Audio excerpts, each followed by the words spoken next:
What beer we can drink on 4th of July? I don't know. What beer? Anything but Bud Light. Probably maybe Heineken Light. No Bud Light. Say no. Say no to Bud Light. Say no to Bud. Say no to Bud Light. No Bud Light. No Bud Light. Not here. Anything but Bud Light. We're not drinking Bud Light, that's for sure. Thank you. Thank you very much.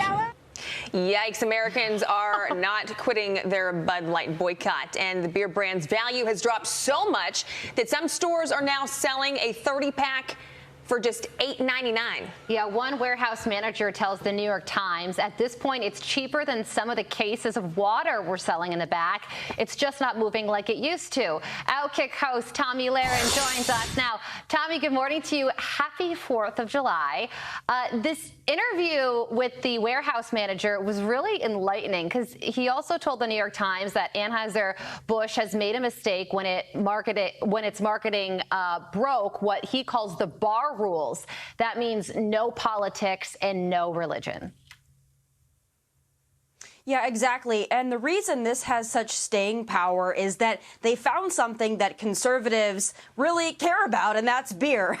and that's okay to say. Listen, not a lot of boycotts work. Conservatives, we moan, we get angry about things, but it doesn't really translate to much. But when it comes to this, they finally struck a chord. And I think getting to the core of this, because this has been going on since March, right? So this has been going on for several months. And a lot of people forget why this is happening. It's not just because you had a can with a trans influencer on it. It's because you had a trans influencer endorsing your product that markets to teenage girls. This trans influencer pretends to be a teenage girl. So I think we need to get back to why Americans are so upset with this. It goes to the core of what this message was sent out by Bud Light. And Bud Light has yet to really acknowledge what they did.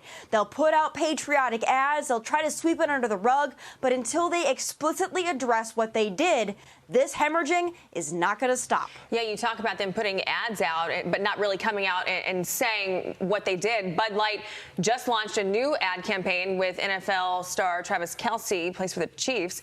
And some say the ad seems very desperate. Watch this.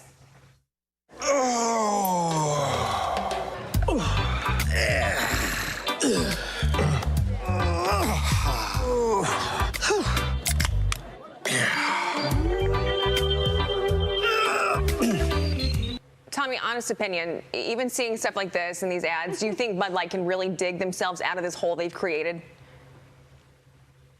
Now, that was a great ad. Now, had they not done what they did in late March and early April, that would have been a great ad. But they're not acknowledging the problem, so it really doesn't matter how many patriotic ads they put out, how many Budweiser Clydesdales they put out, how many American flags they wave and barbecues. Until they address the issue, this will not stop. And it's so sad because there's so many great Americans that work for this company, but until the head honchos of the company that owns Anheuser-Busch and Bud Light, InBev, until they do something, this is not going to stop anytime soon. I promise you that. Tommy, we got to ask you about this because California Governor Gavin Newsom was just in Idaho. Now he heads to Montana and Utah. He's campaigning for President Biden. These are all red states. But some people are wondering, is he really campaigning for Biden or is he building a base for himself?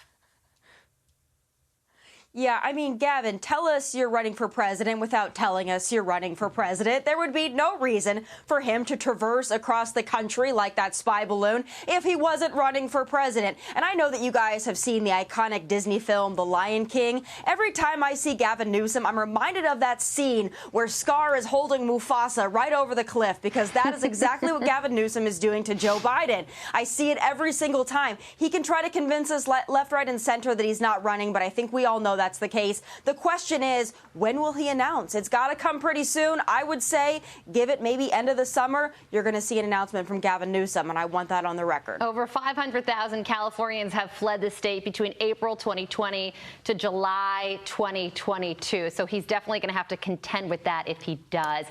Tommy, happy 4th of July. Thank you for joining us.